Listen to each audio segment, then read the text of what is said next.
ಸಮಯವಾಗಿದ್ದ ಕಾರಣ ಗೌತಮ್ ಚಂದನ ಎಲ್ಲರಿಗೂ ತಿಳಿಸಿ ನಡೆದಿದ್ದರು. ತನ್ನ ಕೈ ಹಿಡಿದವಳ ನೋಡಿ ಯಾಕೆ ಏನಾಯಿತು, ನರ್ವಸ್ ಆಗಿದೆಯಾ ಕೇಳಿದ. ಮೊದಲ ಬಾರಿಗೆ ವಿಮಾನದಲ್ಲಿ ಹೋಗ್ತಾ ಇರೋದು, ನಾನಿದ್ದೀನಲ್ಲ, ಹೆದರಿಕೆಗೆ ಅವಕಾಶ ಇಲ್ಲ ಬಳಸಿ ಧೈರ್ಯ ನೀಡಿದ್ದ. ಯಾರಾದರೂ ನೋಡಿದರೆ ಏನೆಂದುಕೊಳ್ಳಲ್ಲ, ಸುತ್ತಮುತ್ತ ನೋಡಿ ಹೇಳಿದಳು. ಮತ್ತಷ್ಟು ಭುಜ ಬಳಸಿದವನು, ಇನ್ನು ನಾವು ತಿರುಗಿ ಬರೋವರೆಗೂ ನೀನು ಅವರು ನೋಡ್ತಾರೆ ಇವರು ನೋಡ್ತಾರೆ ಏನೆಂದುಕೊಳ್ಳುತ್ತಾರೋ ಎನ್ನುವ ನಿನ್ನ ಹಳೇ ರಾಗ ತೆಗೆದರೆ ಚೆನ್ನಾಗಿರಲ್ಲ. ನನ್ನ ಬಗ್ಗೆ ಮಾತ್ರ ಯೋಚಿಸಬೇಕು, ಅರ್ಥ ಆಯ್ತಾ?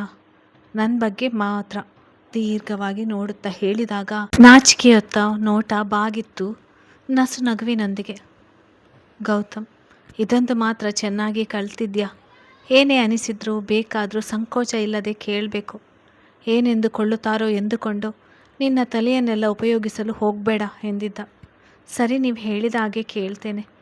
ತನ್ನ ಕೈ ಹಿಡಿದು ಹೇಳಿದ ರೀತಿಗೆ ಮಡದಿಯ ಅಲ್ಲೇ ಮುದ್ದಿಸುವ ಮನಸ್ಸಾಗಿತ್ತು.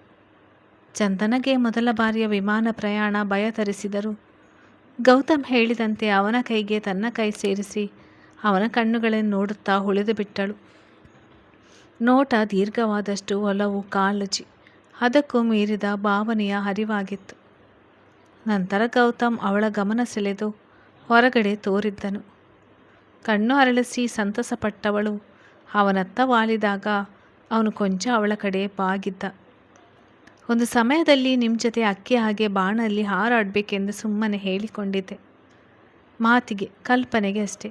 ಆದರೆ ಇಂದು ಅವನ ಕಣ್ಣ ಭಾವನೆ, ತನ್ನೆಡೆಗೆ ಇರುವ ಅನಿಸಿಕೆ ಗಮನಿಸುತ್ತಾ ಎಲ್ಲರೂ ಹೇಳ್ತಾರೆ ನಾನು ತುಂಬ ಅದೃಷ್ಟ ಮಾಡಿದ್ದೇನಂತ, ನನಗೂ ಹಾಗೆ ಅನಿಸುತ್ತೆ ಎಂದಿದ್ದಳು. ಗೌತಮ್, ಅದು ಈಗ ಇಲ್ಲಿ ಫ್ಲೈಟ್ನಲ್ಲಿ ಜ್ಞಾನೋದಯ ಆಯಿತಾ ಎಂದಿದ್ದ. ಮೊದಲೇ ಆಗಿತ್ತು, ಈಗ ಹೇಳಿದೆ ಅಷ್ಟೆ. ಎಲ್ಲನೂ ಹೇಳಿಕೊಂಡ್ರೆ ಸಹಾಯವಾಗುತ್ತೆ. ಪಿಸು ನುಡಿಗಳು ಭವಿಷ್ಯದ ಬಗ್ಗೆ ಒಂದಿಷ್ಟು ಕನಸುಗಳ ಬಗ್ಗೆ ಮಾತನಾಡುತ್ತಲೇ ಆಸ್ಟ್ರೇಲಿಯಾ ತಲುಪಿದ್ದರು. ಚಂದನ ಹೊಸ ಜಾಗ, ಹೊಸ ಪರಿಸರ. ಗೌತಮ್ ಕೈ ಬಿಡದಂತೆ ಹಿಡಿದಿದ್ದಳು. ಬುಕ್ ಮಾಡಿಕೊಂಡಿದ್ದ ಕಾರ್ನಲ್ಲಿ ತಾವು ಉಳಿದುಕೊಳ್ಳುವ ಜಾಗಕ್ಕೆ ತಲುಪಿದ್ದರು. ಚಂದನ ಕಣ್ಣು ಅರಳಿಸಿ ನೋಡುತ್ತಾ, ಯಾರದು ಮನೆ? ನಾನು ಹೋಟೆಲ್ನಲ್ಲಿ ರೂಮಿನಲ್ಲಿ ಉಳಿದುಕೊಳ್ಳುತ್ತೇವೆ ಎಂದುಕೊಂಡಿದ್ದೆ. ಕಿಟಕಿ ಬಳಿ ನಿಂತು ಹೊರಗೆ ಉದ್ದಕ್ಕೆ ಶಿಸ್ತಿನಿಂದ ಬೆಳೆದಂತೆ ಕಾಣುತ್ತಿದ್ದ ಮರಗಿಡಗಳನ್ನು ನೋಡುತ್ತಾ ಹೇಳಿದಳು. ಗೌತಮ್, ನನ್ನನ್ನು ನೋಡೋದು ಬಿಟ್ಟು ಅಲ್ಲೇ ನೋಡ್ತಾ ಇದ್ಯಾ? ಸದ್ಯಕ್ಕೆ ನಾವು ಇಲ್ಲೇ ಇರೋದು. ಇಲ್ಲಿಂದಲೇ ಸುತ್ತಮುತ್ತಲ ಪ್ರದೇಶಗಳಿಗೆ ಓಡಾಡೋದು. ಊಟ ತಿಂಡಿ ಎಲ್ಲ ಹೊರಗೆ ನಡೆಯುತ್ತೆ. ಬೇಕೆನಿಸಿದಾಗ ಇಲ್ಲಿಗೂ ಫುಡ್ ಡೆಲಿವರಿ ಮಾಡ್ತಾರೆ ಎಂದಿದ್ದ. ನೋಡಿದ ಜಾಗವೆಲ್ಲ ಎಷ್ಟು ಚೆನ್ನಾಗಿದೆ ಎನಿಸ್ತಿದೆ. ಇಲ್ಲಿನ ವ್ಯವಸ್ಥೆ ಆಗಿದೆ. ಹೋಗು, ಫ್ರೆಶ್ ಆಗಿ ಬಾ, ಹೊರಗೆ ಹೋಗಿ ಬರೋಣ ಹೇಳಿದ್ದ. ಬ್ಯಾಗ್ ತೆರೆದು ಕೆದಕುತ್ತಾ ನಿಂತವಳ ನೋಡಿ ಹಿಂದಿನಿಂದ ಬಂದು ಬಳಸಿದವನು, ನನಗೆ ಹೀಗೆ ನಿಧಾನವಾಗಿ ಕೆಲಸ ಮಾಡುವನು ಕಂಡ್ರೆ ಆಗೋಲ್ಲ ಎಂದಿದ್ದ. ಚಂದನ, ನೀವು ಈಗ ತಾನೇ ಹೇಳಿದ್ದು ಫ್ರೆಶ್ ಆಗು ಅಂತ. ಬಟ್ಟೆ ಟವಲ್ ತೆಗೆದುಕೊಂಡು ಹೋಗುವಷ್ಟು ಸಮಯ ಕೊಡದೆ ಇದ್ದರೆ ಹೇಗೆ ಕೇಳಿದ್ದವಳು ಅವನಿಂದ ಸರಿಯಲಿಲ್ಲ. ನಾನು ಫ್ರೆಶ್ ಆಗಬೇಕಾಗಿತ್ತು ಹೇಳಿ ಅವಳ ಕೈ ಹಿಡಿದೇ ನಡೆದಿದ್ದ. ಎಚ್ಚರಗೊಂಡ ಗೌತಮ್ ತಾನು ಉಳಿದುಕೊಂಡಿದ್ದ ಕೋಣೆಯಲ್ಲಿ ಮೂಡಿದ ಬೆಳಕು ಗಮನಿಸಿ ಸಮಯವಾಗಿದೆ ಹೇಳಿಕೊಂಡು ತನ್ನ ತೋಳಿನಲ್ಲಿ ಇನ್ನೂ ಮಲಗಿದ್ದ ಮುದ್ದಿನ ಮಡದಿಯ ನೋಡುತ್ತಾ ಉಳಿದ. ಕ್ಷಣ ಏನು ಬೇಡ ಯಾವುದು ಬೇಡ ಎನಿಸಿತು.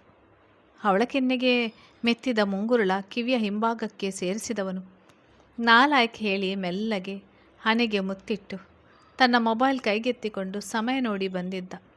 ಮೆಸೇಜ್ಗಳ ಗಮನಿಸಿದ್ದ. ಎಚ್ಚರಗೊಂಡ ಚಂದನ ಮಿಸುಕಾಡಿ ಅವನ ಕೊರಳನ್ನು ಮತ್ತಷ್ಟು ಬಳಸಿ ಕಾಫಿ ತಂದು ಕೊಡ್ಲಾ ಕೇಳಿದಳು. ಏನು ಬೇಡ, ಇನ್ನು ಸ್ವಲ್ಪ ಹೊತ್ತು ಮಲಗು. ಅಲ್ಲಿ ಊರಿನಲ್ಲಿ ತಡವಾದರೆ ಅತ್ತೆ ತಪ್ಪು ತಿಳಿಯುತ್ತಾರೆ. ಅಂಕಲ್ ಏನೆಂದುಕೊಳ್ಳುವುದಿಲ್ಲ. ತುಳಸಿ ಪೂಜೆ ಮಾಡಬೇಕು, ತಿಂಡಿ ಕಡೆ ನೋಡಬೇಕು. ಕಾಫಿ ತರ್ತೀನಿ. ನಿಮಗೆ ಕೆಲಸಕ್ಕೆ ಸಮಯವಾಗುತ್ತದೆ. ಕೇಳಿ ಕೇಳಿ ಸಾಕಾಗಿದೆ. ಈಗ ನಾವಿಬ್ಬರೇ ಸದ್ಯಕ್ಕೆ. ಯಾರು ಹೇಳೋರು ಕೇಳೋರಿಲ್ಲ. ನಿನ್ನ ಇಷ್ಟ ಬಂದಾಗೆ ನೀನಿರು, ನಾನು ಏನು ಕೇಳಲ್ಲ ಹೇಳಿದವನು ಪೂರ ಎಚ್ಚರಗೊಂಡ. ತನ್ನನ್ನು ನೋಡುತ್ತಿದ್ದವಳ ನೋಡಿ ಮೊಬೈಲ್ ತೆಗೆದಿಟ್ಟು, ಹೀಗೆಲ್ಲ ನೋಡಿದರೆ ನಿಜವಾಗಿ ಕಷ್ಟ ಆಗುತ್ತೆ. ಪೂರ ತನ್ನೆಡೆಗೆ ಸೆಳೆದುಕೊಂಡಿದ್ದ. ಗೌತಮ್ ಹೇಳಿದಂತೆ ಬಿಡಿಸಿಕೊಂಡು ಹೋಗಲು ಯಾವ ಕೆಲಸಗಳು ಇರಲಿಲ್ಲ. ನೀವಂದರೆ ನನಗೆ ತುಂಬ ತುಂಬ ಇಷ್ಟ. ಯಾವಾಗಲೂ ನಿಮ್ಮ ಜೊತೆಗೆ ಇರಬೇಕು ಅನಿಸುತ್ತೆ. ನೀವು ಆಫೀಸ್ಗೆ ಹೋದ ಕ್ಷಣದಿಂದ ಯಾವಾಗ ಬರ್ತೀರೋ ಅಂತ ನಿಮ್ಮ ದಾರಿ ಕಾಯುತ್ತಾ ಮನೆ ಕೆಲಸಗಳ ನಡುವೆ ಕೂಡ ನಿಮ್ಮ ನೆನಪು ಸದಾ ಇರುತ್ತೆ. ಸಂಜೆ ಆಗುತ್ತಲೇ ಬಾಗಿಲಲ್ಲಿ ಬಂದು ನಿಂತು ಕಾಯುವುದು ಇದೆಯಲ್ಲ, ಅದು ತುಂಬ ಇಷ್ಟವಾಗುತ್ತೆ ಎಂದಿದ್ದಳು. ಇನ್ನೇನು ಇಷ್ಟವಾಗುತ್ತೆ? ನನ್ನ ನಾಲಾಯಕ್ಕೆ ಕೇಳಿದ್ದ. ನೀವು ಬರುತ್ತಲೇ ನಿಮ್ಮ ಕಣ್ಣಲ್ಲೂ ಕೂಡ ಅದೇ ಭಾವನೆ ನೋಡಿದಾಗ ಕಾಯ್ದದ್ದು ಸಾರ್ಥಕ ಅನ್ನಿಸ್ತದೆ. ನಿಮಗೆ ಕಾಫಿ ಕೊಟ್ಟು ನಿಮ್ಮ ತೋಳಲ್ಲಿ ಸೇರಿಬಿಟ್ರೆ ಅದಕ್ಕಿಂತ ನೆಮ್ಮದಿ ನಿಶ್ಚಿಂತೆ ಮತ್ತೊಂದಿಲ್ಲ. ಗೌತಮ್ ಇನ್ನು ಮುಂದೆ ಅಷ್ಟೊಂದು ಕಾಯುವಿಕೆ ಎಲ್ಲ ಇರೋದಿಲ್ಲ ಎಂದಿದ್ದ. ಚಂದನ ಅವನ ತೋಳಿನಿಂದ ಹೊರಬಂದವಳು. ಯಾಕೆ ನಾವಿಬ್ಬರು ದೂರ ಆಗ್ತಿದ್ದೇವಾ? ಕಣ್ಣು ತುಂಬಿ ಕೇಳಿದಳು. ಹೀಡಿಯಟ್, ಎಲ್ಲ ತಪ್ಪಾಗಿ ತಿಳಿಯುತ್ತೀಯ. ನಾನು ಹೇಳಿದ್ರ ಅರ್ಥ ಕಾಲೇಜ್ಗೆ ಹೋಗ್ತೀಯಲ್ಲ, ಬರಲು ಸಂಜೆ ಆಗುತ್ತೆ, ನೀನೇ ಆಯಾಸಗೊಂಡಿರ್ತೀಯ. ಜೊತೆಗೆ ಮನೆಗೆ ಬಂದ ನಂತರ ಓದೋದು ಬರೆಯೋದು ಪ್ರಾಜೆಕ್ಟ್ ವರ್ಕ್ ಅಂತ ಇರುತ್ತೆ. ಸದ್ಯ ರಾತ್ರಿ ಆದರೂ ನನ್ನ ಕೈಗೆ ಸಿಕ್ಕರೆ ಪುಣ್ಯ ಅಂದ್ಕೊಳ್ಬೇಕು. ಈ ಉದ್ದೇಶದಿಂದ ಹೇಳಿದ್ದು ಎಂದಿದ್ದ. ಕೊಂಚ ಮುಖ ಊದಿಸಿಕೊಂಡಿದ್ದ ಚಂದನ, ಹಾಗೇನೂ ಇಲ್ಲ, ನಾನು ಎಲ್ಲ ಮ್ಯಾನೇಜ್ ಮಾಡ್ತೀನಿ. ನಿಮ್ಮೊಂದಿಗಿರುವ ಸಮಯದಲ್ಲಿ ಯಾವ ಬದಲಾವಣೆ ಇರುವುದಿಲ್ಲ ಎಂದಿದ್ದಳು. ಸರಿ, ಇನ್ನೊಮ್ಮೆ ನಾವಿಬ್ಬರು ದೂರ ಬಿಡ್ತೀವಿ, ಅದು ಇದು ಅಂತ ನಾನ್ಸೆನ್ಸ್ ಆಲೋಚನೆಗಳು ಬಂದು ನನ್ನನ್ನು ಪ್ರಶ್ನೆ ಕೇಳಿದರೆ ಚೆನ್ನಾಗಿರೋಲ್ಲ ಎಂದಿದ್ದ ಕೋಪದ ಮುಖದಲ್ಲಿ. ನೀವು ಹೇಳಿದ್ದು ಕೇಳಿ ಕ್ಷಣ ಆಗೆನಿಸಿಬಿಡ್ತು. ನೀವಿಲ್ಲದೆ ನಾನು ಸಾಧ್ಯವೇ ಇಲ್ಲ ಹೇಳಿ ಮತ್ತಷ್ಟು ತೋಳಿನಲ್ಲಿ ಹುದುಗಿದ್ದಳು. ಹೊಸ ಜಾಗ, ರಾತ್ರಿ ಚೆನ್ನಾಗಿ ನಿದ್ದೆ ಬಂತ ಕೇಳಿದ್ದ ಕಣ್ಣಿನಲ್ಲಿ ಕೆಣಕುತ್ತ. ಅವಳ ನಾಚಿಕೆಯೇ ಉತ್ತರವಾಗಿತ್ತು. ಕೊರಳ ಮತ್ತಷ್ಟು ಬಳಸಿದವಳು ಅವನ ಕೆನ್ನೆಗೆ ಮುತ್ತಿಟ್ಟಿದ್ದಳು. ಈಗ ನೀನು ಗೌತಮ್ ಹೆಂಡತಿ, ಜಿಪುಣತನ ಬಿಡು, ನನಗೆ ಇಷ್ಟು ಸಾಕಾಗೋಲ್ಲ ಹೇಳಿ ಆವರಿಸಿಕೊಂಡಿದ್ದ. ಎಚ್ಚರಗೊಂಡಾಗ ಮಧ್ಯಾಹ್ನ 12ರ ಸಮಯ ದಾಟಿತ್ತು. ಗೌತಮ್ ಎಚ್ಚರಗೊಂಡವಳ ನೋಡಿ, ಇನ್ನು ಸ್ವಲ್ಪ ಹೊತ್ತು ಮಲಗ್ತೀಯಾ ಕೇಳಿದ್ದ. ಬೇಡ, ಹೊರಗೆ ಹೋಗಿ ಬರೋಣ, ಇನ್ನು ಏನೇನೋ ನೋಡಿಲ್ಲ, ಕಾರಿನಲ್ಲಿ ಬರುವಾಗ ಮಾತ್ರ ನೋಡಿದ್ದು ಎಂದಿದ್ದಳು.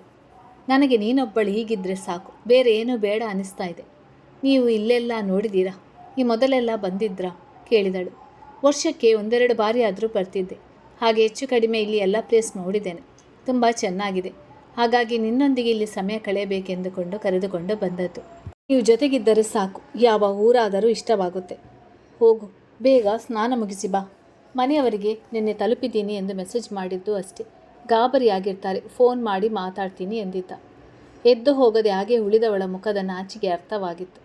ನೀನು ಬದಲಾಗುವುದಿಲ್ಲ, ಹಾಗೆ ಬದಲಾಗುವುದು ನನಗೆ ಇಷ್ಟವೂ ಇಲ್ಲ ಹೇಳಿ ಮುದ್ದಿಸಿದ್ದ. ಇಬ್ಬರು ರೆಡಿ ಆಗುವಷ್ಟರಲ್ಲಿ 1ರ ಸಮಯ ದಾಟಿತ್ತು. ಚಂದನ ಅಲ್ಲಿದ್ದ ಪುಟ್ಟ ಅಡುಗೆ ಮನೆ ನೋಡಿ, ಬಿಸಿ ನೀರು ಇಟ್ಟು ಕೊಡ್ಲಾ, ಹಾಗೆ ಕಾಫಿ ಮಾಡ್ತೀನಿ ಎಂದಿದ್ದಳು. ಅಷ್ಟಕ್ಕೆ ಮಾತ್ರ ಅಲ್ಲಿ ವ್ಯವಸ್ಥೆ ಮಾಡಿದ್ದರು.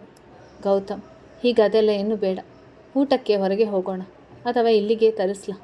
ಹೇರ್ ಜೆಲ್ನಲ್ಲಿ ಕೂದಲನ್ನು ಸೆಟ್ ಮಾಡಿಕೊಳ್ಳುತ್ತಾ ಕೇಳಿದವನು ಅವಳತ್ತ ನೋಡಿದ. ನಿಮ್ಮಿಷ್ಟ ಎಂದಿದ್ದಳು. ತೊಟ್ಟ ಬಟ್ಟೆಯ ಕಡೆ ನೋಡಿದ್ದ. ಇಂಥ ಬಟ್ಟೆಗಳನ್ನು ಅಲ್ಲಿ ಊರಿನಲ್ಲಿ ಹಾಕಿಕೊಂಡರೆ ಸಂಕೋಚಗೊಳ್ಳುತ್ತಿದ್ದವಳು ಇಲ್ಲಿ ಸ್ವಲ್ಪ ಕಂಫರ್ಟೇಬಲ್ ಆಗಿದ್ದಾಳೆಂದುಕೊಂಡವನು, ಕಾಲೇಜ್ಗೆ ಹೋಗ್ತೀಯಾ? ಈ ರೀತಿಯ ಬಟ್ಟೆ ಅಭ್ಯಾಸ ಮಾಡಿಕೊ, ಎಲ್ಲ ಸಮಯದಲ್ಲೂ ಚೂಡಿದಾರ್ ಬೇಡ ಎಂದಿದ್ದ. ತೊಟ್ಟಿದ್ದ ಬ್ಲೂ ಕಲರ್ ಜೀನ್ಸ್ಗೆ ಲೈಟ್ ಪಿಂಕ್ ಕಲರ್ ಟಾಪ್ ಹಾಕಿದ್ಲು. ಮತ್ತಷ್ಟು ಮುದ್ದು ಹುಡುಗಿಯಂತೆ ಕಾಣುತ್ತಿದ್ದವಳ ನೋಡಿ ಇಲ್ಲಿಂದ ಹೊರ ಹೋಗುವಷ್ಟರಲ್ಲಿ ಊರ ತಲೆ ಕೆಡಿಸಿಕೊಳ್ಳುತ್ತಾಳೆ ಎನಿಸ್ತದೆ. ಇವಳನ್ನು ಬಿಟ್ಟು ಬೇರೆ ಏನು ಯೋಚಿಸಲು ಆಗುತ್ತಲೇ ಇಲ್ಲ. ಎಲ್ಲ ಯೋಚನೆಗಳು ಅನಿಸಿಕೆಗಳು ಕೊನೆಗೆ ಬಂದು ಇವಳನ್ನೇ ತಲುಪುತ್ತವೆ ಹೇಳಿಕೊಂಡಿದ್ದ. ಯಾಕೆ ಹಾಗೆ ನೋಡ್ತಾ ಇದ್ದೀರಾ? ಇಷ್ಟ ಆಗಲಿಲ್ವಾ ಕೇಳಿದ್ದಳು. ಹಾಗೇನಿಲ್ಲ, ಮತ್ತೆ ಮತ್ತೆ ನೋಡಬೇಕು ಎನಿಸುವಂತೆ ಕಾಣ್ತಾ ಇದ್ಯಾ, ಅದಕ್ಕೆ ಯೋಚನೆ ಮಾಡ್ತಾ ಇದ್ದೀನಿ ಎಂದಿದ್ದ. ಬಳಿ ಬಂದವಳು ಅವನ ಬಳಸಿ ಥ್ಯಾಂಕ್ ಯು ಎಂದಿದ್ದಳು. ಯಾವುದಕ್ಕೆ ಎಂದು ಹೇಳಿದರೆ ಕ್ಲಾರಿಟಿ ಸಿಗ್ತಿತ್ತು. ಹೇಳಿದವನ ಮಾತಿಗೆ ಅವಳ ಕಣ್ಣರೆಪ್ಪೆಗಳು ಬಾಗಿದ್ದವು. ಬಳಿ ಬಂದು ಚುಂಬಿಸಿದ ಗೌತಮ್, ಬೇಗ ಹೊರಡೋಣ, ನೀನಿನ್ನೂ ಏನೂ ತಿಂದಿಲ್ಲ ಹೇಳಿ ಬಳಸಿಯೇ ಹೊರಗೆ ಕರೆದುಕೊಂಡು ನಡೆದಿದ್ದ. ದಾರಿಯ ನಡುವೆ ಚಂದನ, ಈಗ ಹೋಗುತ್ತಿರುವ ಪ್ಲೇಸ್ ನೀವು ನೋಡಿದ್ದೀರಾ? ಕಟ್ಟಡಗಳನ್ನು ಗಮನಿಸುತ್ತಾ ಕೇಳಿದಳು. ಗೌತಮ್, ನಾನೆಲ್ಲ ಪ್ಲೇಸ್ಗಳನ್ನು ನೋಡಿದ್ದೇನೆ. ನಿನ್ನೊಂದಿಗೆ ನೋಡುವಾಗ ಪ್ರತಿಯೊಂದು ಮತ್ತೆ ಹೊಸದಾಗಿ ಕಾಣುತ್ತಿದೆ. ನೋಟ ಭಾವನೆ ಎರಡೂ ಬದಲಾಗಿದೆ ಕೈ ಹಿಡಿದು ಹೇಳಿದ್ದ. ಹೋಗುತ್ತಿರುವುದು ಯಾವ ಪ್ಲೇಸ್ಗೆ ಕೇಳಿದಳು. ಸಿಡ್ನಿಯಲ್ಲಿ ಟವರ್ ಐ ಮತ್ತು ಬೀಚ್ ಕಡೆ ಹೋಗಿ ಬರೋಣ. ಒಂದು ವೇಳೆ ತಡವಾದರೆ ನಾವು ಉಳಿದುಕೊಂಡಿರುವ ಕಡೆಗೆ ಹೋಗಬೇಕೆಂದೇನೂ ಇಲ್ಲ. ಸಮಯಕ್ಕೆ ಸರಿಯಾಗಿ ಎಲ್ಲಿ ಬೇಕೋ ಅಲ್ಲಿ ಉಳಿದುಕೊಳ್ಳೋಣ. ಟೆನ್ಷನ್ ಮಾಡಿಕೊಳ್ಬೇಡ, ಆರಾಮವಾಗಿರು, ಪ್ರತಿ ಕ್ಷಣವನ್ನು ಆಸ್ವಾದಿಸು ಎಂದಿದ್ದ. ದಿನಗಳು ಕ್ಷಣಗಳಾದಂತೆ ಕಳೆದು ಹೋಗಿದ್ದವು. Sydney, Melbourne, ಪರ್ತ್, Adelaide, Brisbane, gold coast ಎಲ್ಲ ಕಡೆಗೂ ನವಜೋಡಿಗಳಾದಷ್ಟು ಸುತ್ತಾಡಿದರು. ಒಬ್ಬರನ್ನೊಬ್ಬರು ಮೊದಲಿಗಿಂತ ಚೆನ್ನಾಗಿ ಅರಿತಿದ್ದರು. ಗೌತಮ್ನ ಒಲವಲ್ಲಿ ಮಿಂದಿದ್ದ ಚಂದನ ಮೊದಲಿಗಿಂತ ಚೆಲುವಾಗಿದ್ದಳು. ಗೌತಮ್, ನಾಲಾಯಕ್, ಸೋ ಮಚ್ ಅಂದುಬಿಡೋದು ಚಿಕ್ಕ ಪದ ಆಗುತ್ತೆ. ನೀನು ಜೊತೆಗೆ ಇದ್ದಿದ್ರೆ ಬದುಕು ಸುಂದರ ಎಂದು ತಿಳಿದಿತ್ತು. ಈಗ ಅದ್ಭುತ ಎನಿಸ್ತಿದೆ ಎಂದಿದ್ದ. ಚಂದನ, ನನಗೆ ನಿಮ್ಮ ಹಾಗೆ ಹೇಳಿಕೊಳ್ಳಲು ಆಗುತ್ತಿಲ್ಲ. ಮತ್ತೊಮ್ಮೆ ಯಾವಾಗಲಾದರೂ ಇಲ್ಲಿಗೆ ಒಮ್ಮೆ ಬರೋಣ. ನಿಮ್ಮ ಕೈ ಹಿಡಿದು ಇನ್ನೊಂದಷ್ಟು ಓಡಾಡಬೇಕು ಹೇಳಿದ್ದಳು. ಖಂಡಿತ, ನಿಮಗೆ ಬೇಸರ ಆದಾಗ ಹೇಳು, ಬಂದು ಕೆಲವು ದಿನ ಇದ್ದು ಹೋಗೋಣ. ಅದಕ್ಕೆ ಬೇಸರ ಯಾಕಾಗಬೇಕು? ಸಂತೋಷವಾಗಿದ್ದಾಗಲೇ ಬರೋಣ. ಸರಿ, ನಾಳೆ ನನ್ನ ಫ್ರೆಂಡ್ ಮನೆಗೆ ಒಮ್ಮೆ ಹೋಗಿ ಬಂದು ಬಿಡೋಣ. ನನ್ನ ಕ್ಲಾಸ್ಮೇಟ್, ಅವನು ಇಲ್ಲಿಗೆ ಬಂದಾಗ ಒಮ್ಮೆ ಅವನ ಮನೆಗೆ ಹೋಗಿ ಬರುವ ಅಭ್ಯಾಸ. ರಮೇಶ್ನ ನಂತರ ಸ್ವಲ್ಪ ಸ್ನೇಹದಿಂದ ಇರ್ತಾನೆ ಎಂದರೆ ಅದು ಇವನ ಜೊತೆ ಮಾತ್ರ. ಅವನಿಗೂ ಮದುವೆ ಆಗಿದೆ, ಒಬ್ಬ ಮಗಳಿದ್ದಾಳೆ ಎಂದಿದ್ದ. ಚಂದನ, ಅವರು ಇಲ್ಲಿಗೆ ಬಂದ ಬಗ್ಗೆ ಪ್ರಶ್ನಿಸಿದಾಗ ಇನ್ನೊಂದಷ್ಟು ಹೇಳಿದ್ದ. ಗೌತಮ್ ಆಯ್ಕೆ ಮಾಡಿಕೊಟ್ಟ ಕೆಂಪು ಬಣ್ಣದ ಸೀರೆ ಹುಟ್ಟು ತಯಾರಾದ ಚಂದನ ಅವರ ಮನೆಗೆ ಏನಾದರೂ ಗಿಫ್ಟ್ ತೆಗೆದುಕೊಂಡು ಹೋಗಬೇಕು. ಮಗು ಇದೆ ಎಂದಿದ್ದೀರಾ ಎಂದಿದ್ದಳು. ಕೊಂಡುಕೊಂಡು ಹೋದರೆ ಆಯಿತು, ಸಮಯವಾಗಿದೆ, ಹೊರಡೋಣ ಎನ್ನುತ್ತಾ ಹೇರ್ ಜೆಲ್ ಹಚ್ಚಿ ತಯಾರಾದವನನ್ನು ಕನ್ನಡಿಯಲ್ಲಿ ಒಮ್ಮೆ ನೋಡಿಕೊಂಡ. ಅವನನ್ನೇ ಗಮನಿಸ್ತಿದ್ದವಳು, ನೀವು ಹೇಗಿದ್ದರೂ ಹ್ಯಾಂಡ್ಸಮ್ ಆಗಿ ಕಾಣ್ತೀರಾ ಎಂದಿದ್ದಳು ಪುಟ್ಟ ನಗುವಿನೊಂದಿಗೆ. ಬಳಿ ಬಂದು ಗಮನಿಸಿ ನೋಡಿದವನು, ಈ ರೀತಿ ಸೀರೆ ಹುಟ್ಟು ಕಣ್ಣ ಮುಂದೆ ಬರಬೇಡ ಎಂದು ಹೇಳಬೇಕು ಎನ್ನಿಸ್ತದೆ ಹೇಳಿ ಅವಳೊಂದಿಗೆ ಹೊರಗೆ ನಡೆದಿದ್ದ. ಮೊದಲೇ ವಿಷಯ ತಿಳಿದಿದ್ದ ಪ್ರದೀಪ್ ತನ್ನ ಸ್ನೇಹಿತನ ಹೆಂಡತಿಯನ್ನು ಸ್ವಾಗತಿಸಲು ಮನೆಯಲ್ಲೇ ಉಳಿದಿದ್ದ. ಮೊದಲಿಗೆ ಒಬ್ಬರನ್ನೊಬ್ಬರು ನೋಡುತ್ತಲೇ ಲಘುವಾಗಿ ಅಪ್ಪಿ ಕುಶಾಲಾಕ್ಷಿಯ ವಿಚಾರಿಸಿಕೊಂಡಿದ್ದರು. ಪ್ರದೀಪ್, ಏನೋ ಇದು, ನೇರ ನಮ್ಮಲ್ಲಿ ಬಂದು ಉಳಿದುಕೊಳ್ಬೇಕು ತಾನೆ? ನಿಮ್ಮ ಏಕಾಂತಕ್ಕೆ ತೊಂದರೆ ಆಗ್ತಿರಲಿಲ್ಲ. ನನಗೆ ಈಗಲೂ ನಂಬಲು ಆಗುತ್ತಿಲ್ಲ ನೀನು ಮದುವೆ ಆಗಿದೆಯಾ ಎಂದವನು ಚಂದನ ಕಡೆ ನೋಡುತ್ತಾ ಹೇಳಿದ್ದ. ಗೌತಮ್, ಎಲ್ಲರೂ ಇದೇ ಪ್ರಶ್ನೆ ಕೇಳಿದರೆ ಏನೆಂದು ಹೇಳೋದು? ನಿಮಗೆಲ್ಲ ನಾನು ಬಾಂಡ್ ಪೇಪರ್ಸ್ನಲ್ಲಿ ಬರೆದುಕೊಟ್ಟಿದ್ದೀನ, ಮುಂದೆ ಜೀವನದಲ್ಲಿ ಎಂದೂ ಮದುವೆ ಆಗುವುದಿಲ್ಲ ಎಂದು. ಸಿಕ್ಕ ಕ್ಲಾಸ್ಮೇಟ್ ಎಲ್ಲ ಇದೇ ಪ್ರಶ್ನೆ ಕೇಳಿದರೆ ಹೆಚ್ಚು ಕಡಿಮೆ ರೇಗಿದ್ದ. ಮಗಳನ್ನೇ ಎತ್ತಿಕೊಂಡು ಬಂದ ಪ್ರದೀಪ್ನ ಹೆಂಡತಿ ಕೂಡ ನಗುಮುಖದಿಂದ ಅವರನ್ನು ಸ್ವಾಗತಿಸಿದಳು. ಮಾತಿನ ನಡುವೆ ಒಮ್ಮೆ ಗೌತಮ್ ಸಮಯ ನೋಡಿಕೊಂಡವನು ಸಂಜೆಗೆ ಹೊರಡಬೇಕು ಎಂದಿದ್ದ. ಪ್ರದೀಪ್, ಒಂದು ದಿನವಾದರೂ ನಮ್ಮಲ್ಲೇ ಉಳಿದಿದ್ದರೆ ಆಗುತ್ತಿತ್ತು. ಹೊರಡುವ ದಿನ ಬಂದಿದ್ಯಾ ಎಂದವನು ಹೆಂಡತಿ ಕಡೆ ನೋಡಿ ಲಂಚ್ ರೆಡಿ ಇದೆಯಾ ಕೇಳಿದ್ದ. ಎಲ್ಲರೂ ಒಟ್ಟಿಗೆ ಕುಳಿತು ನಮ್ಮ ದೇಶದ ಬಗ್ಗೆ, ರಾಜಕೀಯದ ಬಗ್ಗೆ ಮಾತನಾಡುತ್ತಾ ಊಟ ಮುಗಿಸಿದರು. ಸ್ವಲ್ಪ ಸಮಯದಲ್ಲಿ ಚಂದನ ದಂಪತಿಗಳಿಗೆ ಇಷ್ಟವಾಗಿದ್ದಳು. ಪ್ರದೀಪ್ ಗೌತಮ್ ಕಡೆ ಬಾಗಿ, ನೀನು ಯಾಕೆ ಮದುವೆ ಆದೆ ಎಂದು ತಿಳಿಯಿತು. Good selection. ನಿನ್ನ ಕೋಪ ಸಹಿಸಿಕೊಳ್ಳುವವರು ನಿನಗೆ ಎಂದೂ ಸಿಗುವುದಿಲ್ಲ ಎಂದುಕೊಂಡಿದ್ದು. ಬೆಂಕಿ ಹಾಗೂ ಮಂಜಿನ ಜೋಡಿ ನೋಡಿದಂತಿದೆ ಎಂದಿದ್ದ. ಅವನ ಮಾತಿಗೆ ಗೌತಮ್ ಏನೂ ಹೇಳದಾಗಿದ್ದ. ಸತ್ಯ ಎನ್ನುವುದು ತಿಳಿದಿತ್ತು. ಪ್ರದೀಪ್ ಮಗಳು ಸ್ವಲ್ಪ ಸಮಯದಲ್ಲಿ ಚಂದನಳನ್ನು ಹಚ್ಚಿಕೊಂಡಿದ್ದಳು. ಐಸ್ ಕ್ರೀಮ್ ತಿನ್ನುತ್ತಿದ್ದ ಮಗು ಕೈತಪ್ಪಿ ಕ್ರೀಮ್ ಚಂದನ ಸೀರೆ ಮೇಲೆ ಬೀಳಿಸಿತು. ಪ್ರದೀಪ್ ಬಂದು, ಅಯ್ಯೋ ನೋಡಿಕೊಳ್ಬೇಕಾಗಿತ್ತು ಎನ್ನುತ್ತಾ ಮಗಳನ್ನು ಎತ್ತಿಕೊಂಡಿದ್ದ. ಚಂದನ ವಾಶ್ರೂಮ್ ಎಲ್ಲಿದೆ, ಸ್ವಲ್ಪ ತೊಳೆದರೆ ಸಾಕು ಎಂದಿದ್ದಳು. ಪ್ರದೀಪ್ ಪತ್ನಿ ಹಾಲ್ ಲೆಫ್ಟ್ ಸೈಡ್ ಇದೆ, ಕೈ ತೋರಿ ಮಗಳ ಕೈ ಸ್ವಚ್ಛ ಮಾಡುತ್ತಾ ಉಳಿದಳು. ಅವಳು ಹೇಳಿದ ಕಡೆ ನಡೆದು ಬಂದ ಚಂದನ ಗೋಡೆಗೆ ಹಾಕಿದ್ದ ಪೇಂಟಿಂಗ್ ರೀತಿ ಕಾಣುತ್ತಿದ್ದ ಫೋಟೋ ಕಡೆ ನೋಡಿ ಹಾಗೇ ನಿಂತು ಬಿಟ್ಟಳು. ಹಣೆಯಲ್ಲಿ ಸಣ್ಣಗೆ ಮೂಡಿದ ಬೆವರು, ಹೆಜ್ಜೆ ಎತ್ತಿಡಲು ಕೂಡ ಸಾಧ್ಯವಾಗಲಿಲ್ಲ. ಉಸಿರು ಬಿಗಿಹಿಡಿದಂಥ ಅನುಭವ. ಇಷ್ಟು ದಿನ ಕನಸಿನಲ್ಲಿ ಅಸ್ಪಷ್ಟವಾಗಿ ನೋಡುತ್ತಿದ್ದ ಬಂಗ್ಲೆ ಇಂದು ಕಣ್ಮುಂದೆ ಇರುವ ಫೋಟೋದಲ್ಲಿ ಸ್ಪಷ್ಟವಾಗಿ ಕಾಣುತ್ತಿತ್ತು. ಬಂಗ್ಲೆಯ ಮುಖ್ಯ ದ್ವಾರದ ಕಡೆಗೆ ನೋಡಿದ್ದಳು. ಕನಸಿನಲ್ಲಿ ಕಾಣುತ್ತಿದ್ದ ವ್ಯಕ್ತಿ ಕಾಣಲಿಲ್ಲ, ಆದರೆ ಮನದೊಳಗೆ ಅಲ್ಲೇ ನಿಂತಂತೆ ಈಗಲೂ ತನಗಾಗೆ ಕಾಯುತ್ತಿರುವಂತೆ ಭಾಸವಾಗಿತ್ತು. ಹೊಡಲೊಳಗೆಲ್ಲ ಸಂಕಟ. ಕನಸು ನಿಜವಾಗಿ ಕಣ್ಮುಂದೆ ನಿಂತಾಗ ಮೂಡುವ ಸಹಜ ಭಯ. ತಾನು ನೋಡುತ್ತಿರುವುದು ಸತ್ಯ ಎಂದು ಒಪ್ಪಿಕೊಳ್ಳಲು ಆಗದ ಮನಸ್ಥಿತಿ. ಒಮ್ಮೆ ಸ್ಪರ್ಶಿಸಿ ನೋಡಲು ಸಾಗಿದ ಕೈ ಹಾಗೇ ನಿಂತಿತ್ತು. ಗೌತಮ್ ಪದೇ ಪದೇ ಹಿಂದೆ ತಿರುಗಿ ನೋಡುತ್ತಿದ್ದವನು, ಏನಿದು, ಇಷ್ಟೊತ್ತಾಯಿತು, ಸೀರೆ ಪೂರ್ತಿ ಒದ್ದೆಯಾಗಿದ್ದರೆ ಬೇರೆ ಕೊಡಿಸಿದರೆ ಆಗ್ತಿತ್ತು. ಇಷ್ಟೊತ್ತು ಒಳಗೆ ಏನು ಮಾಡ್ತಿದ್ದಾಳೆ? ಮೊದಲೇ ಇವಳು ಹೆಡ್ವಟ್ಟು ಒಂದು ಮಾಡಲು ಹೋಗಿ ಮತ್ತೊಂದು ಮಾಡೋದ್ರಲ್ಲಿ ನೋಡಿ ಬಂದು ಬಿಡೋಣ ಎಂದುಕೊಂಡವನು ವಾಶ್ರೂಮ್ ಯಾವ ಕಡೆ ಇದೆ, ಇನ್ನೂ ಇವಳು ಬಂದಿಲ್ಲ ಹೇಳಿ ಎದ್ದು ನಿಂತಿದ್ದ. ಪ್ರದೀಪ್, ಏನೋ ಇದು, ಹೆಣ್ಮಕ್ಕಳ ಕಡೆ ತಿರುಗಿಯೂ ನೋಡದೆ ದ್ವೇಷಿಸುತ್ತಿದ್ದವನು ಇಂದು ಕ್ಷಣ ಕೂಡ ಹೆಂಡತಿಯನ್ನು ಬಿಟ್ಟಿರಲು ಹೀಗೆ ಪರದಾಡುತ್ತಿದ್ದೀಯಲ್ಲ, ಬಾ ಹೇಳುತ್ತಾ ಮುಂದೆ ನಡೆದವನು ಹಾಲ್ನ ಕಡೆಗೆ ಬರುತ್ತಿದ್ದಂತೆ ಮೈ ಗಾಡ್ ಎನ್ನುತ್ತಾ ನಿಂತು ಬಿಟ್ಟ. ಮುಂದಿನ ದೃಶ್ಯ ನೋಡಿದಾಗ ಗೌತಮ್ ಪ್ರಜ್ಞೆ ತಪ್ಪಿ ನೆಲದಲ್ಲಿ ಬಿದ್ದಿದ್ದ ಚಂದನ ಕಡೆಗೆ ಧಾವಿಸಿ ಬಂದವನು ಕ್ಷಣದಲ್ಲಿ ಅವಳನ್ನು ತೋಳಲ್ಲಿ ಎತ್ತಿಕೊಂಡು ಅಲ್ಲಿದ್ದ ಸೋಫಾದಲ್ಲಿ ಕೂರಿಸುತ್ತಾ, ಚಂದನ ಕಣ್ಬಿಡು, ಏನಾಯಿತು ಚಂದು ಎನ್ನುತ್ತಾ ಎಚ್ಚರಿಸಲು ಪ್ರಯತ್ನಿಸಿ, ಬೇಗ ಡಾಕ್ಟರ್ಗೆ ಕಾಲ್ ಮಾಡು, ಹತ್ತಿರದಲ್ಲಿ ಯಾವುದಾದ್ರೂ ಆಸ್ಪತ್ರೆ ಇದೆಯಾ, ಗಾಬರಿಯಲ್ಲಿ ಅವನ ಧ್ವನಿ ನಡುಗುತ್ತಿತ್ತು. ಅವಳಿಗೇನಾದರೂ ಆದರೆ ಅಂಥ ಒಂದು ಕಲ್ಪನೆಯನ್ನೇ ಸಹಿಸದಾದ ಸ್ಥಿತಿಯಲ್ಲಿದ್ದ.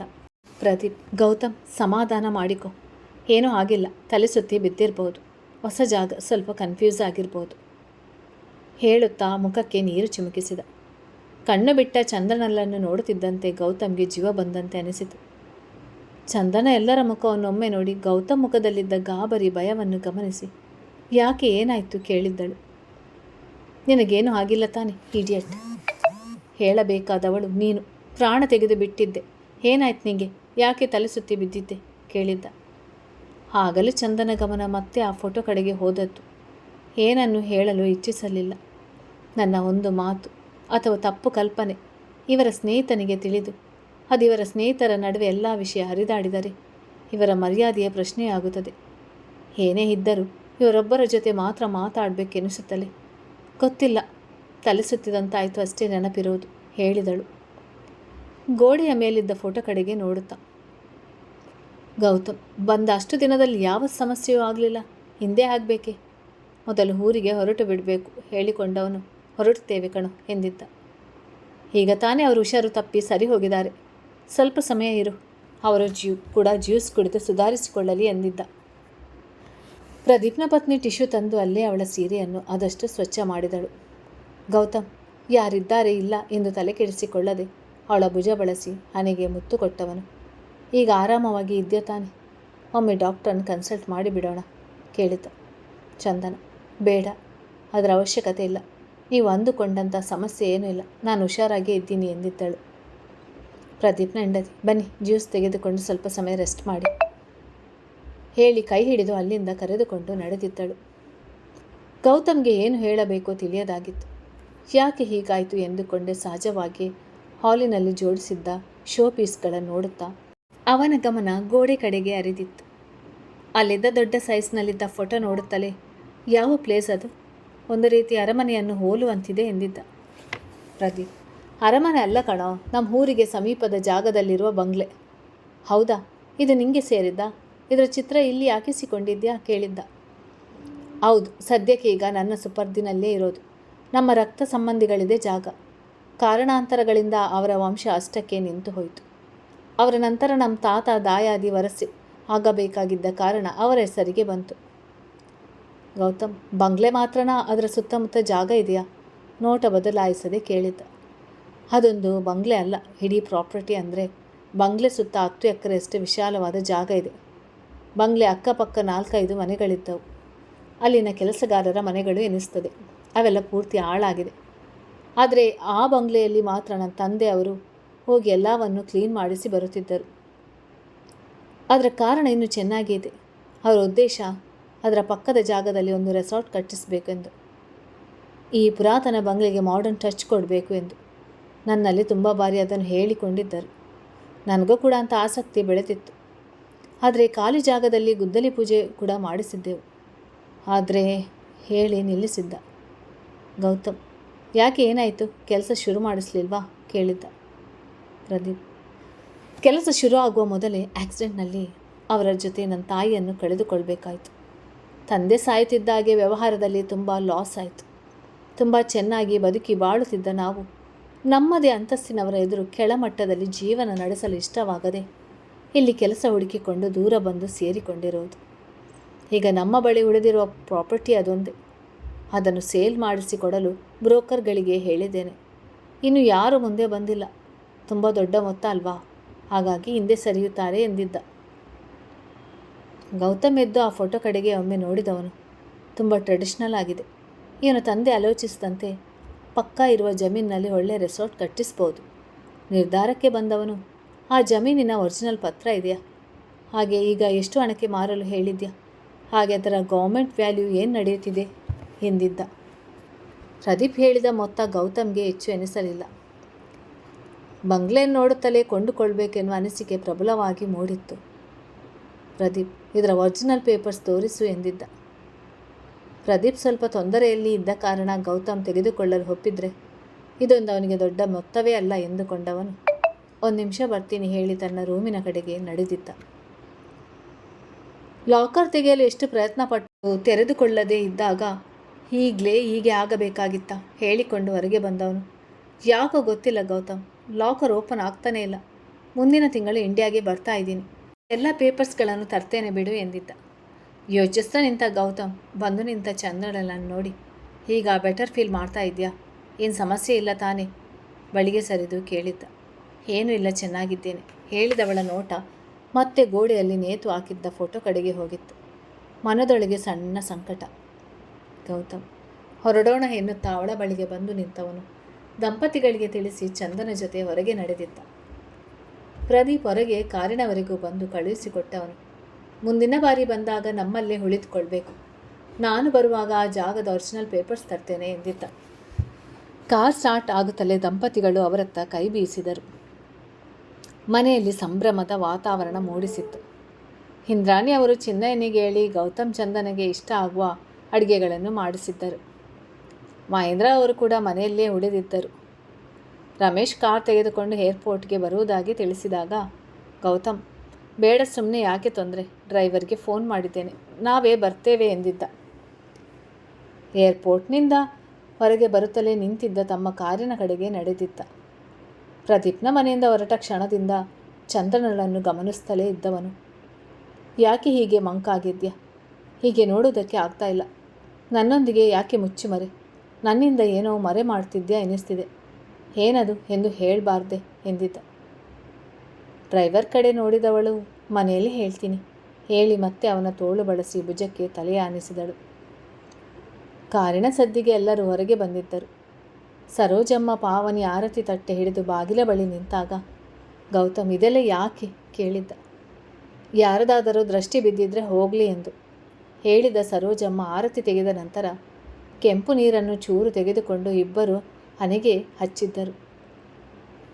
ಪ್ರಯಾಣ ಹೇಗಿತ್ತು? ಅಲ್ಲಿ ಏನು ಸಮಸ್ಯೆ ಆಗಲಿಲ್ಲ ತಾನೆ? ಮಹೇಂದ್ರ ಅವರು ಕೇಳಿದ್ದರು. ಏನೂ ಇಲ್ಲ ತಾತ, ಹೋಗಿ ಅಭ್ಯಾಸ ಇತ್ತಲ್ಲ ಹೇಳಿದ್ದ. ಹಾಗೆ ನನ್ನ ತಾಯಿ ತಾತನ ಆರೋಗ್ಯದ ಬಗ್ಗೆ ಮೊದಲು ವಿಚಾರಿಸಿಕೊಂಡಿದ್ದ. ಇಂದ್ರಾಣಿ ಅವರು, ನೀವಿಬ್ಬರು ಇಲ್ಲದೆ ಮನೆಯೆಲ್ಲ ಖಾಲಿ ಖಾಲಿ ಅನ್ನಿಸ್ತಿತ್ತು. ದೂರದ ಪ್ರಯಾಣ ಆಯಾಸ ಆಗಿರುತ್ತೆ. ಮೊದಲು ನೀವಿಬ್ಬರು ಹೋಗಿ ಫ್ರೆಶ್ ಆಗಿ ಬನ್ನಿ. ಹೇಗೋ ಊಟದ ಸಮಯ, ಊಟ ಮಾಡಿ ಮಲಗ್ಬೋದು. ಮಾತುಗಳೆಲ್ಲ ನಾಳೆಗೆ ಇಟ್ಟುಕೊಂಡ್ರೆ ಆಯಿತು ಎಂದಿದ್ದರು. ಪಾವನಿ, ಹೌದು ಅಣ್ಣ, ಎಲ್ಲ ನಿಮಗಾಗಿಯೇ ಕಾಯುತ್ತಿದ್ದದು. ಹೋಗಿ ಫ್ರೆಶ್ ಆಗಿ ಬಂದು ಬಿಡಿ ಎಂದಿದ್ದಳು. ಗೌತಮ್ ಮಕ್ಕಳ ಕೆನ್ನೆ ಸವರಿ ಮುದ್ದು ಮಾಡಿದ. ಮನೆಗೆ ಬಂದು ಸೇರಿದ್ದು ಇಬ್ಬರಲ್ಲಿ ಏನೋ ಒಂದು ರೀತಿಯ ಸಮಾಧಾನ, ನಿಶ್ಚಿಂತೆ, ಸಂತೃಪ್ತಿ ಎನಿಸಿತು. ಇಲ್ಲಿ ಎಷ್ಟೇ ಓಡಾಡಿದರೂ, ಎಷ್ಟೇ ವೈಭೋಗದಿಂದ ಇದ್ದರೂ ನಮ್ಮನೆ ಬಂದು ಸೇರಿದಾಗ ಅಲ್ಲಿರುವ ತೃಪ್ತಿಯೇ ಬೇರೆ. ಇಬ್ಬರಿಗೊಂದೇ ಅನಿಸಿಕೆ ಮೂಡಿತು. ಗೌತಮ್, 5 ನಿಮಿಷ ಬರ್ತೀವಿ, ನೀವೆಲ್ಲ ಕಾಯ್ದೆ ಊಟ ಮುಗಿಸ್ಬೇಕಾಗಿತ್ತು ಹೇಳಿ ತನ್ನ ರೂಮಿನ ಕಡೆಗೆ ನಡೆದಾಗ ಚಂದನ ಕನಸಿನಲ್ಲಿ ಕಂಡದ್ದು ಕಣ್ಣೆದುರು ಬರಲು ಹೇಗೆ ಸಾಧ್ಯ? ಆದಷ್ಟು ಬೇಗ ಮನಸ್ಸಿನಲ್ಲಿರುವುದನ್ನು ಇವರಲ್ಲಿ ಹೇಳಿಬಿಡಬೇಕು ಎಂದುಕೊಂಡು ಎನ್ನುವ ಆತರದಲ್ಲಿ ಅವನನ್ನು ಹಿಂಬಾಲಿಸಿದಳು. ಮುಂದುವರಿಯುತ್ತದೆ. ಹಾಗೆ ನನ್ನ ಚಾನಲನ್ನು ಯಾರೆಲ್ಲ ಸಬ್ಸ್ಕ್ರೈಬ್ ಮಾಡಲಿಲ್ಲ ಅವರೆಲ್ಲ ದಯವಿಟ್ಟು ಚಾನಲನ್ನು ಸಬ್ಸ್ಕ್ರೈಬ್ ಮಾಡಿ ಮತ್ತು ಲೈಕ್ ಆ್ಯಂಡ್ ಶೇರ್ ಮಾಡಿ. ಹಾಗೆ ಕತೆ ಸ್ವಲ್ಪ ಲೇಟ್ ಆದದಕ್ಕೆ ತುಂಬ ಸಾರಿ. ನಿಮಗೆ ಇನ್ನೂ ಕಂಟಿನ್ಯೂ ಆಗಿ ಕತೆ ಹಾಕ್ತೀನಿ.